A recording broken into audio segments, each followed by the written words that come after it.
அதுபோன்று கட்சிகள் அதுபாடு நிகழ்வுகள் புதிது வர வர பழையது எல்லாம் போயிடுறா. இல்ல நீங்க சுத்தி வளைச்சு என்ன கேட்க வரீங்க? இப்ப காளியம்மாள் வெளியேறியது என்னன்னு அதை வந்து பெருசாக்க பாக்குறீங்க. வழக்கம் போல அந்த திராவிடத்துக்கு பேசு பொருளாக்குன்னு நினைக்கிறீங்க, அதானே?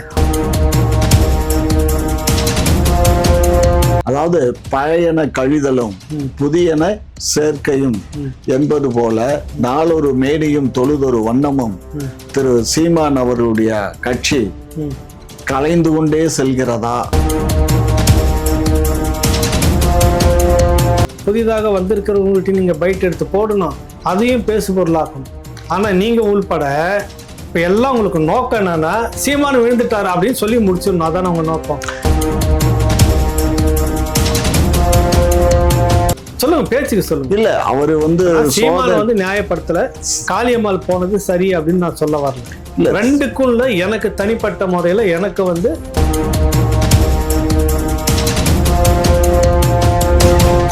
காளியம்மாளுக்கு என்ன மன வருத்தம்னா, வெளியில இப்படி எல்லாம் பேசுறாங்க வைக்கிறாங்க, ஏன் அண்ணன் என்கிட்ட பேச மாட்டேங்கிறாரு, மூஞ்சி கொடுத்து என்கிட்ட பேசலாம் இல்ல,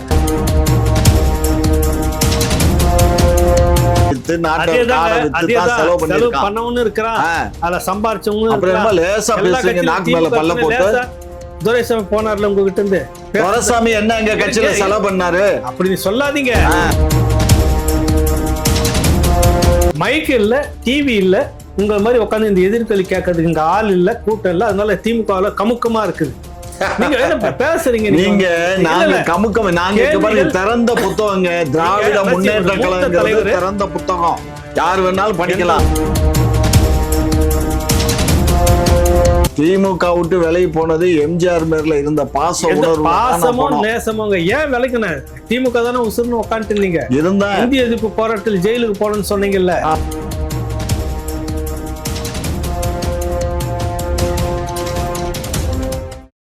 குக்கு செய்திகளுக்காக இன்றைக்கு பத்திரிகையாளர் திரு ஏகலைவன் அவர்களை சந்திப்பதற்காக வந்திருக்கின்றோம். வாருங்கள், நீங்களும் அவரோடு வணக்கம் செய்வோம். வணக்கம். வணக்கம் அண்ணாச்சி. நலமா இருக்கீங்களா? இருக்கா அண்ணாச்சி. நீண்ட நாட்கள் ஆயிடுச்சு உங்களை பார்த்து அப்படின்னு நான் சொல்ல இயலாது. ஏன்னா கடந்த வாரம் தான் உங்களை சந்திச்சு பேசிட்டு இருந்தேன். இப்போ எனக்கு ஒரு சின்ன சந்தேகம். நீங்க ஏற்கனவே திரு நண்பர் சீமான் அவர்களோடு பயணிப்பதாக கேள்விப்பட்டேன். அந்த பயணத்தின் ஒரு கேள்வி, அந்த பயணத்துல இருக்கக்கூடியதுல ஒரு கேள்வி வைக்கலான்னு பார்க்கிறேன். திருமதி காளியம்மாள் அவர்கள் வந்து இப்பொழுது நாம் தமிழர் கட்சியை விட்டு விலகி விட்டதாக இன்றைக்கு காலையில் பத்திரிகையில் செய்தி படித்தேன். அது உண்மையா? அப்படியானால் நேற்றைக்கு ஒரு மாநில நிர்வாகி வழியில் போனார். நேற்றைக்கு முதல் தினம் நம்மளுடைய திருமங்கலத்தினுடைய அந்த மாவட்ட செயலாளர் அவரும் வெளியில் மகேந்திரனும் சென்றார். இது போன்று தொடர்ந்து டெய்லி ஒரு நபர் வந்து அங்கிருந்து விலகி கொண்டு இருக்கிறார்கள். இது வந்து அவருடைய வளர்ச்சியை நோக்கி செல்கிறதா? ஏனென்றால் சில பேர் சொல்வார்கள், வளர்ச்சி என்பது தென்னை மரத்தில் அடிமட்டை விழுந்தால் மேல்மட்ட மறுபடியும் அடிமட்டையாக வரும், அது அதாவது கலைந்து கொண்டே போகும் என்று சொல்வார்கள். அதுபோன்று கட்சிகள் அதுபாடு நிகழ்வுகள் புதிது வர வர பழையது எல்லாம் போயிடுறா. இல்ல நீங்க சுத்தி வளைச்சு என்ன கேட்க வரீங்க? இப்ப காளியம்மாள் வெளியேறியது என்னன்னு அதை வந்து பெருசாக்க பாக்குறீங்க. வழக்கம் போல உங்க திராவிடத்துக்கு பேசு பொருளாக்குன்னு நினைக்கிறீங்க, அதானே? அப்படி இல்ல, காளியம்மாள் மட்டும் போகலையே. இப்போ எல்லாம் பேசிட்டு இருக்கிறாங்க. நீங்க அரசியல் கட்சியில இருந்துட்டு இருக்கீங்க. ஆமா, கரெக்டா? உங்க அனுபவத்துக்கு எத்தனை கட்சியில எத்தனை பேர் விலகி இருக்கிறாங்க? இல்ல, விலகிறதுங்கிறது வேற. டெய்லி பேசுறோம், நான் பேசிடுறேன், நீங்க அப்படி கேளுங்க. சரி சரி. திராவிட முன்னேற்ற கழகம் தொடங்கினதுல இருந்து அண்ணா இருக்கும்போதே பிரிவினை வந்ததா இல்லையா? கருணாநிதி வந்த பிற்பாடு எதிர்ப்பு வந்து பிரிவினை வந்ததா இல்லையா? எம்ஜிஆர் அவர்கள் விலைக்கு போய் தனியா உடஞ்சி ஒரு 10 ஆண்டுகள் வந்த பிற்பாடும் இந்த கட்சியும் கருணாநிதி இருந்தார்களா இல்லையா? பிறகு அங்கிருந்து திரும்ப மதிமுக வைகோ பிரிஞ்சு போய் கிட்டத்தட்ட எம்ஜிஆர் பிரிந்த போது கூட பாதியாக நிர்வாகிகள் பிரிஞ்சு போகல. கரெக்டுங்களா? இங்க கிட்டத்தட்ட 2ஆக உடைந்தது என்ற அளவுக்கு மதிமுக வைகோ பிரிந்த போது அந்த அளவுக்கு நிர்வாகிகளை பிரிந்தார்கள். எம்ஜிஆர் கிட்ட விசுவாசிகள் போனாங்க. பிரிந்து போன உடனே பிறகு கருணாநிதியும் அந்த திமுகவும் அதிகாரத்துக்கு வந்துச்சா இல்லையா? இருந்துகிட்டு இருக்குதா, நடக்குதா? எம்ஜிஆர் அவர்கள் பிரிந்து போனப்போ, எம்ஜிஆர் கட்சியில் இருக்கும்போது எம்ஜிஆருக்காக ஐவர் கூட்டணி எல்லாம் சேர்ந்து எம்ஜிஆர்ல இருந்து தனி கட்சி தொடரணும்னு சொல்லிட்டு வந்தாங்களா இல்லையா? விழுந்தல எம்ஜிஆர் நின்று அதிகாரத்தில் நின்றுட்டு தானே போனாங்க. செல்வி ஜெயலலிதா அதிகாரத்துக்கு வந்து முதலமைச்சராக இருந்தபோது செல்வி ஜெயலலிதாவுக்கு எதிராகவும் நம்ம திருநாவுக்கரசர் உள்ளிட்டவர்கள் எத்தனை பேர் கிளம்பி வந்து தனி கட்சின்னு தொடங்கி போனாங்க, எத்தனை பேர் ஆரம்பிச்சாங்க? நான் கேட்கறதுக்கு மட்டும் சொல்லிட்டு வாங்க, நடந்துச்சா இல்லையா? பிறகும் செல்வி ஜெயலலிதா அவங்க இறக்குற வரைக்கும் கட்சி இருந்தது, முதலமைச்சராக இருந்து போனாங்க. கரெக்டுங்களா? காங்கிரஸுக்கு வாங்க, அங்கிருந்து மூப்பனார் பிரிஞ்சாரா? மூப்பனார்ல இருந்துட்டு அந்த கட்சி திரும்ப வந்து திரும்ப உள்ள போச்சா? வாழப்பாடி பிரிஞ்சாரா? வாழப்பாடி பிரிஞ்சுட்டு திரும்ப உள்ள வந்தாரா? ஆக ஒரு தனி கட்சின்னு பிரிஞ்சதா? ப. சிதம்பரம் இவ்வளவு பெரிய மதிப்பு மிக்க மனிதர், காங்கிரஸுக்கு அவர் தான் அத்தாரிட்டின்னு சொல்லக்கூடிய நபரே பிரிஞ்சு வந்து தனியாக ஒரு கட்சி ஆரம்பிச்சாரா? காங்கிரஸ்ல இருந்து காங்கிரஸ் விழுந்து போச்சா? பழைய ஜனதா கட்சி அப்படின்றது ஜனத்தல்ன்றது அப்புறம் ஜனதா கட்சியா மாறி அது எத்தனை பிரிஞ்சு போயிருந்து இன்னைக்கு அந்த கட்சின்னு இருக்குதா? தலைவர்கள் இருக்கிறாங்களா? இதைத்தான் சீமானுக்கு நடக்குது. நீங்க உடனே சீமானது மட்டும் முதன்மைப்படுத்தி பேசுறீங்க இந்த ஊடகத்துல. இது எப்படி சரியா இருக்கும்? காளியம்மாள் மதிக்கக்கூடிய சகோதரி, களப்பணியாளர், நல்லா பேசக்கூடியவங்க, அதெல்லாம் இல்லை. அவங்களுக்குன்னு ஒரு பெரிய சர்க்கிள் இருந்தது, யாரும் மறுக்கல கட்சியில. அவர் இன்னைக்கு சீமான் அதுக்கு பதில் சொல்றாரு. வரும்போது எந்த சுதந்திரத்தோட வராங்களோ அது மாதிரி விலகி அவங்க கருத்து முரண்பாடு வந்து பிடிக்கல சொல்லிட்டு விலகி போறதுக்கு ஒரு சுதந்திரம் இருக்குது. போறதுல தப்பு இல்லை, போறவங்க போகட்டும், எஞ்சி இருக்கிறவங்க வேலை செய்ய போறாங்க, கட்சி அதை நோக்கி பயணப்பட்டுக்கிட்டே இருக்கும். இதுதான் சொல்லி இருக்கிறார். இதுல என்ன நீங்க இதுல பேசு பொருள் ஆக்கணும்னு இல்ல, நான் பேசும் பொருள்னு சொல்ல வரல. அதாவது பழையன கழிதலும் புதியன சேர்க்கையும் என்பது போல நாளொரு மேனியும் தொழுதொரு வண்ணமும் திரு சீமான் அவர்களுடைய கட்சி கலைந்து கொண்டே செல்கிறதா அப்படிங்கிற ஒரு சந்தேகம் இல்லையா? புதுசா இணைஞ்சுக்கிட்டே இருக்கிறாங்க, பேச மாட்டிருக்கீங்க. அதான் புதியன புகுதலும் சொன்னேன். புதியன புகுதலும் பழையன கழிதலும். புகுதலை பத்தியும் பேசணும், புதிதாக வந்திருக்கிறவங்கள்ட்ட நீங்க பைட் எடுத்து போடணும், அதையும் பேசு பொருளாக்கணும். ஆனா நீங்க உள்பட இப்ப எல்லாம் உங்களுக்கு நோக்கம் என்னன்னா சீமான் விழுந்துட்டாரு அப்படின்னு சொல்லி முடிச்சிடணும். அதான உங்க நோக்கம்? அப்படி இல்ல, சீமான்ங்கிற ஒரு தனி மனிதனாக செயல்படுறாரு. நாம் தமிழர் கட்சி, தமிழ் தேசியம், இதோட முடிஞ்சிடணும். முடிஞ்சிச்சு, யாரும் இல்ல, உடஞ்சி போயிட்டு நீங்க சொல்ல வர கட்டமைக்கிற. கண்டிப்பா கண்டிப்பா நான் வெளிப்படையா சீமான் வந்து உங்க வயசுக்கு எத்தனை சோதனைகளை கருணாநிதி சந்திச்சிருப்பாரு சொல்லுங்க, பேச்சுக்கு சொல்லுங்க. இல்ல, அவரு வந்து சீமான் வந்து நியாயப்படுத்தல, காளியம்மாள் போனது சரி அப்படின்னு நான் சொல்ல வரல. ரெண்டுக்குள்ள எனக்கு தனிப்பட்ட முறையில எனக்கு வந்து சரியானதா இல்லையான்னு ஒரு பார்வை இருக்குது. உங்களுக்காக நான் ஒரு பதில சொல்ல வரேன். இல்ல, எங்களுக்கு 2 ஜர்க்கு தான் பெரிய ஜர்க்கா நாங்க பார்த்தோம். ஒண்ணு வந்து முதல்ல வந்து எம்ஜிஆர் வந்து கட்சியை விட்டு போனாரு. அவர் எதுக்காக கட்சியை விட்டு போனாரு அப்படிங்கிறது, நீக்கினாருங்கிறது வேற. நீக்கினாரு, எதுக்காக நீக்கினாரு, ஏன் கட்சியை விட்டு போனாருங்கிறது நிறைய வெளியில தெரியாது.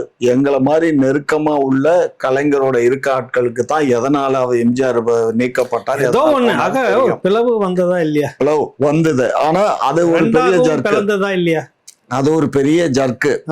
அதுக்கப்புறம் வந்து திரு வைகோ போகும்போது நீங்க சொன்ன மாதிரி எங்களுக்கு 15 மாவட்ட செயலாளர்களை அழைத்துக்கிட்டு போயிட்டார். அப்ப இருந்ததே மொத்தம் 32 மாவட்டங்கள் தான். அதுல 15 மாவட்டங்களை எடுத்துட்டு போனாரு. கலைஞரை ஆட்டங்கண்டு தான் போனார், இல்லைன்னு எல்லாம் மறுப்பதற்கு இல்ல.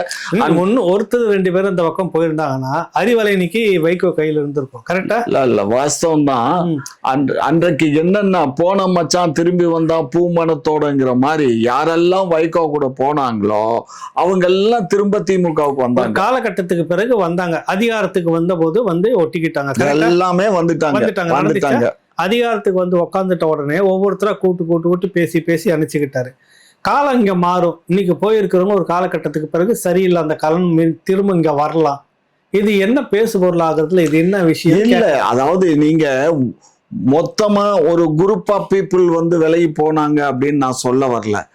இப்ப இங்க போகும்போது வந்து மதுரையில அந்த தம்பி போனான். இருங்க, நான் சொல்ல வரேன். பாதியா உடஞ்சப்பவே திமுக செத்து போகிற உயிரோடு தானே இருந்தது. கருணாநிதி தலைவர்ன்றது மறைஞ்சு போல இருந்துட்டு தானே இருந்தாரு. சீமானுக்கு மட்டும் ஏன் அந்த கணக்கு பாக்குறீங்கன்னு நான் கேட்க வரேன். இல்ல, அதாவது மொத்த மாவட்ட செயலாளர்கள் பாதியாக எதனா பிரிஞ்சு உடஞ்சிச்சா? இல்ல, அப்புறம் என்ன இதை போய் பேசிட்டு? அதாவது இல்லங்க, நீங்க இங்க பாருங்க, ஒரு 1ஓட 1 சேர்ந்தாதான் 2 ஆகும். ஆமா, 2ஓட 2 சேர்ந்தா 4 ஆகும். 2ஓட 2 குறைஞ்சா 2 தான் ஆகும். 2ல 1 குறைஞ்சா 1 தான் ஆகும். அந்த 1ஆக தனிமரமா நிக்க கூடாது, தனிமரம் தோப்பாகாது அப்படிங்கிற ஒரு எண்ணத்துல அதுதான் அவர் என்னன்றாரு. சீமான் நீங்க சொன்ன பழையான கழிதல் போயிட்டு இருக்கிறாங்க, பிடிக்காதவங்க, விருப்பப்படுறவங்க புதுசா வந்துகிட்டு இருக்கிறாங்க. அரசியல்ல முரண்பாடு வருது ஒரு காலகட்டத்துல, அது தீர்க்க முடியாத சிக்கலா மாறும்போது விலைக்கு போறவங்க போறாங்க. போகட்டும், அவ்வளவுதான் அரசியல். இதானே எல்லா கட்சியிலும் நடந்துகிட்டு இருக்கு. இப்படி பேசுனா நான் எப்படி பேச இயலும்? சரி, வேற அதாவது என்ன பதில் இல்ல சொல்லுங்க. நீங்க ஒரு சரி, இல்ல சீமான் கட்சி இதோட முடிஞ்சிருச்சு. இல்ல இப்ப நான் என்ன சொல்றேன், காளியம்மாள் வந்து இவருடைய கொள்கை பிடிக்காமலோ இவருடைய செயல்பாடு பிடிக்காமலோ போகலங்க. போகல. நான் காளியம்மாள்கிட்ட பேசியிருக்கேன். சரிங்க. முத புரிஞ்சுக்கோங்க, சரிங்க. காளியம்மாளுக்கு என்ன மன வருத்தம்னா, வெளியில இப்படி எல்லாம் பேசுறாங்க வைக்கிறாங்க, ஏன் அண்ணன் என்கிட்ட பேச மாட்டேங்கிறாரு, மூஞ்சி கொடுத்து என்கிட்ட பேசலாம் இல்ல, இங்க வாமா அப்படின்னா நான் வரப்போறேன், என்னடா இந்த மாதிரி உன்னை பத்தி பேசுறாங்களே என்னடா காரணம்னு கேட்டா நான் பதில் சொல்ல போறேன். அவருக்கு ஏற்புடையதா இருந்தா சரிடா நீ பாட்டு போய் வேலையை பாருன்னு சொல்ல போறாரு, நான் பாட்டுக்கு வேலையை பார்க்க போறேன். என்னத்துக்கு என்னை வந்து தனிமைப்படுத்துறாரு. அந்த தனிமை எனக்கு மன உளைச்சலை தருது. அந்த மன உளைச்சலினாலதான் நான் வெளியில போகணும். போயிட்டாங்க, போகட்டும், முடிஞ்சு போச்சு. இப்ப அதுல என்ன பேசி இல்ல, அதாவது அவங்க சொன்ன மாதிரிதான் எல்லாருக்குமே, அதாவது எல்லாருக்குமே இவர் வந்து அழைத்து பேசுவாங்க, இவர் பேசுவாங்க அப்படின்னு தான் எல்லாம் எதிர்பார்க்கிறாங்க. இவர் அழைத்து பேசாததுனாலதான் அண்ணாச்சி நான் என்ன சொல்றேன், நம்ம வந்து ஒரு ஒரு மரம் வைக்கிறோம், இன்னொரு மரம் வைக்கத்தான் அது தோப்பாகும், அது பலன்கள் அதிகமா இருக்கும். அப்பதான் நம்ம அது வந்து சரியா இருக்கக்கூடிய முரண்பாடு, அவங்களுக்கு உடன்பாடு இல்ல போறாங்களே. இல்ல நீங்க புதியன புதல்னு நான் தான் சொன்னேனே தவிர, புதிதா எத்தனை பேர் வந்து ஜாயின் பண்ணிருக்காங்க. சும்மா இந்த எங்களுக்கு புதுசா வர்றாங்க அப்படிங்கறதெல்லாம் பேசாதீங்க. இந்த பேச்சை வந்து குறைங்க. அவருக்கு நீங்க புத்தி சொல்லுங்க. ஏன்னு கேட்டீங்கன்னா, மாப்பிள்ள வந்து நல்லா இருக்கணுங்கிறது எனக்கு என்ன இருக்கு, உங்களுக்கு என்ன இருக்கு? ரெண்டு பேருக்குமே வந்து அவரு நல்லா இருக்கணுங்கிற என்ன இருக்கு? அவர் வந்து எல்லாத்துக்கூடயும் நான் என்ன சொல்றேன், மன விட்டு எல்லாத்துக்கூடயும் அவங்கள பேச சொல்லி இவரை கேட்க சொல்லுங்க. இவரு பேசி அவங்க கேட்கவே வேண்டாம். என்னப்பா குறைன்னு அவங்கள்ட்ட கேட்கட்டும், அவங்கள பேச சொல்லி உள்வாங்கி அதுக்கப்புறம் தட்டி கொடுத்து அனுப்ப சொல்லுங்க. பேசி இருக்கலாம், அது தீர்ந்து இருக்காது, முரண்பட்டு போறாங்க. என்ன பண்ண முடியும்? நீங்க முரண்பட்டுன்னா அண்ணாச்சி, நம்ம ஒரு காலில் ஒரு சின்ன முள்ளு குத்தி போகுது. முள்ளு குத்துனா என்ன ஆகணும்? ஒரு சின்ன ஊசியை வச்சு அந்த முள்ளை எடுக்கலாம். அதுக்காக கோடாரி எடுத்து டக்குன்னு அந்த காலை வெட்டி எரிய முடியுமா? என்ன பேசுறீங்க? காலை வெட்டி எரியுறது வேற, நீங்க சொல்ற மாதிரி முள்ளு குத்திக்கிற இடத்துல ஒண்ணு கீழ்ச்சி கூட எடுக்கலாம். கிழிச்சதுக்கு பெருசா வரும், எதுக்கு வரும்? கால ஆறும், திரும்ப பயணப்பட்டு தான் இருக்கணும். இப்படி பேசினாக்க நான் எப்படி இது நீங்க உங்களுக்கு சரி, அதாவது நான் சொல்ல வர்றது பெருசா அவங்களுக்கு முடியல, நான் இருக்க முடியாதுன்றாங்க. இருக்க முடியாதுன்னு சொல்லல, நல்லா பேசிக்கோங்க. காளியம்மாள் என்னால அங்க பயணிக்க முடியாதுன்னு சொல்லல. அவங்க வந்து தலைவர் என்ன அழைச்ச அண்ணன் தான் சொல்லுது பாசத்தோட. எங்க அண்ணன் என்ன குடும்பத்தினுடைய தலைவர், எங்க அண்ணன் என்ன கூப்பிட்டு பேசல. அண்ணன் பேசியிருந்தாருன்னா நான் வந்து அதுக்கு நான் பதில் சொல்லியிருப்பேன், என்ன மனசு வருத்தம் என்னன்னு. அதை கூட கேட்கறதுக்கு அண்ணனால முடியல. அப்ப நான் எப்படி அந்த அங்க பயணிக்கிறது? அப்படி உங்ககிட்ட சொன்னதா?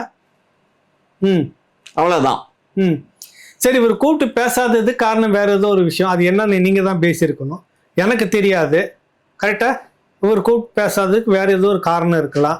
அவங்க திரும்ப நேரடியா பேசுறதுக்கு அவங்களுக்கு ஒரு காரணம் தடையா இருந்திருக்கலாம்.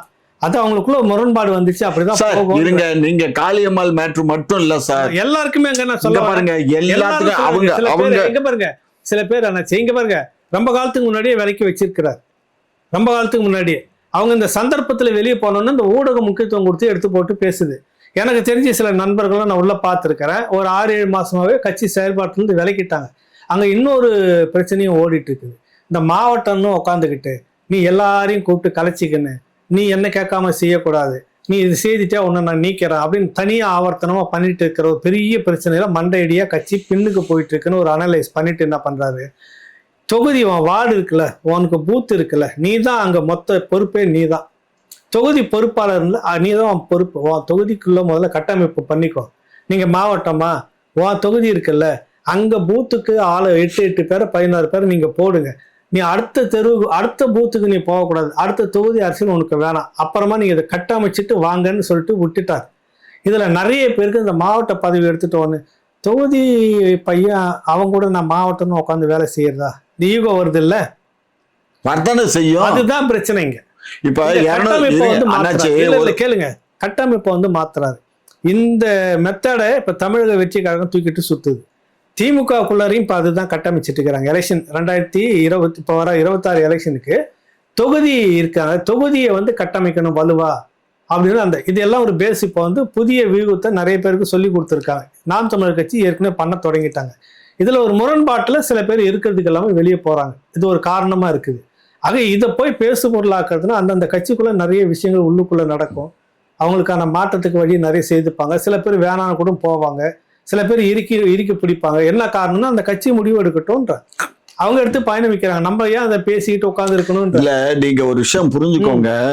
சாதாரணமா ஒவ்வொரு கட்சியிலையும் பயணிச்சவங்க யாரும் வந்து சும்மா வெறுமன என்னமோ துண்ட உதவி தோல்ல போட்டுட்டு இந்த கட்சிக்கு வரல. திமுகவில் பல லட்சங்களை பல கோடிகளை செலவு பண்ணி வீடை வித்து நாட்டை செலவு பண்ணவனு இருக்கிறான். அதுல சம்பாரிச்சவங்க அப்புறமா லேசா பேசுறீங்க, நாக்கு மேல பல்ல போட்டு. துரைசாமி போனார்ல உங்ககிட்ட இருந்து, துரைசாமி என்ன எங்க கட்சியில செலவு பண்ணாரு அப்படி சொல்லாதீங்க. நீங்க கேப்பீங்க, உங்ககிட்ட நோட்டு எண்ணிட்டு கணக்கு எழுதிட்டு உங்ககிட்ட காட்டிட்டு பாரு. அப்புறம் செலவு பண்ணாம கை கட்டி உட்காந்துறாரா? சேலத்துல இருந்து போறத அறிக்கை கொடுத்தாருல, பட்டியல் சமூகத்துக்கு முக்கியத்துவம் அந்த கட்சியில பேரனுக்கு போஸ்டர் ஓட்டுறதுக்கு நான் தயாரா இல்லைன்னு போனா அவன் எத்தனை லட்சம் செலவு பண்ணா எத்தனை கோடி செலவு பண்ணான்னு பட்டியல் சொல்றாதுக்கு எடுத்துக்கிறியா நீங்க?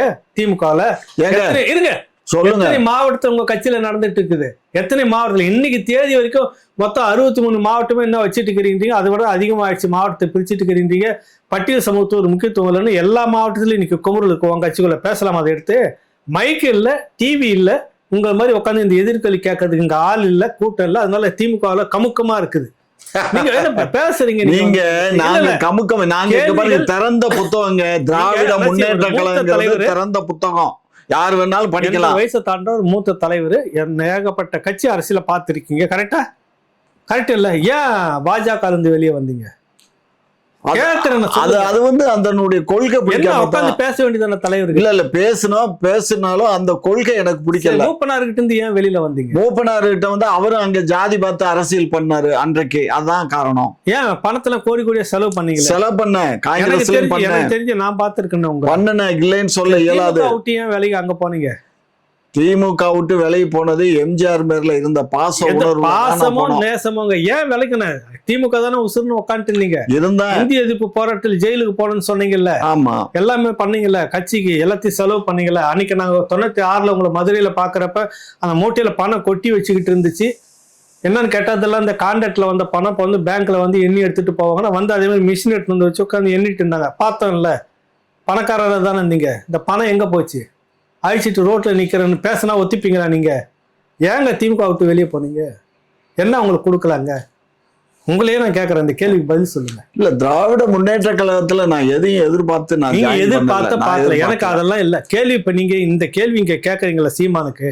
இந்த காமாட்சி நாயுடு ஏன் திமுக விட்டு வெளியில வந்தார்? பதில் எனக்கு சொல்லுங்க. இப்ப திமுக விட்டு நான் வெளியில வரலையே. அந்த காலத்துல திமுக வராதவே மூப்பனார் கூட இருந்தீங்களா? இல்ல, அது வந்து நான் எம்ஜிஆர் 72 கூடாது. இல்ல இல்ல இல்ல பாருங்க, 72ல புரட்சி தலைவர் எம்ஜிஆர் வந்து கட்சியை விட்டு நீக்கப்படும் போது நான் எம்ஜிஆர் மன்ற தலைவரா மதுரையில இருந்த காரணத்தினால நான் அந்த கட்சி எம்ஜிஆர் அவரோட போனேன். அங்க வந்து ரயில்வே ஸ்டேஷன்ல தாமரக்கொடி எம்ஜிஆருக்காக ஏத்தி சிறைக்கு போய் மறுபடியும் ராமாபுரத்துல வந்து இருந்துதான் அதுக்கப்புறம் வரலாறு வேணாம் இருந்தேன். திமுக வந்தீங்க? இல்ல, அதிமுக இருந்தேன். அப்புறம் செல்வி ஜெயலலிதா அம்மா வந்து என்ன சொன்னாங்க? இல்ல, அந்த அம்மா என்ன பண்ணாங்க, நான் வந்து ராஜீவ் காந்தி ரத்தத்தினால் வெற்றி பெறவில்லைன்னு மதுரை மாநாட்டுல பேசினாங்க. அந்த காரணத்தினாலதான். ஆமா, அதோட 3வது முறையா திமுக வந்தீங்களா? ஆமா. அப்புறம் மூப்பனார்ட்ட போனீங்க. மூப்பனார்ட்ட போனதுக்கு காரணம் வந்து நம்ம மதுரை காரணம் ஒண்ணு இருக்குது இல்ல? ஆமா, முரண்பாடு. அது மாதிரி நீங்க சொல்ல வரீங்க. காமாட்சி நாயுடுக்கு இத்தனை கட்சி டிராவல் பண்ணிட்டு வர்றதுக்கான ரைட்ஸ் இருக்குது. முரண்பாடு அத்தனை இடத்துல வந்த மாதிரி இதுக்குள்ள இருக்கிறவங்களுக்கும் பல முரண்பாடு இருக்கு. அதையும் நம்ம உள்வாங்கணும். அவங்க முரண்பாடு நியாயமானது, காரணம் சொல்லக்கூடிய காரணங்கள் நியாயமானது. ஐயா கொஞ்சம் நிப்பாட்டுங்க. என்ன மாதிரி மத்தவங்க ஆயிடக்கூடாதுங்கிற நான் தலைவனா இருந்து திராவிட தெலுங்கர் முன்னேற்ற கழகத்தை பயணிக்கும் போது நான் வந்து அந்த மாதிரி ஆயிடக்கூடாதே நல்ல எண்ணம் தான். நீங்க திராவிட தெலுங்கர் பேரவைன்னு வச்சுட்டு அதுல கெத்தா நீங்க இருந்திருக்கா? நீங்க கலைச்சிட்டு போனது உங்க தரப்பு. நீங்க செய்ய தெரியாத அரசியல், அது உங்க பாடு. அது நீங்க பண்ண தப்பு. இருந்தீங்கன்னா இன்னைக்கு கெத்தா நின்றுக்கிட்டு நீங்க வந்து அந்த கட்சிகளை உங்க பின்னாடி வர வச்சிருக்கலாம்.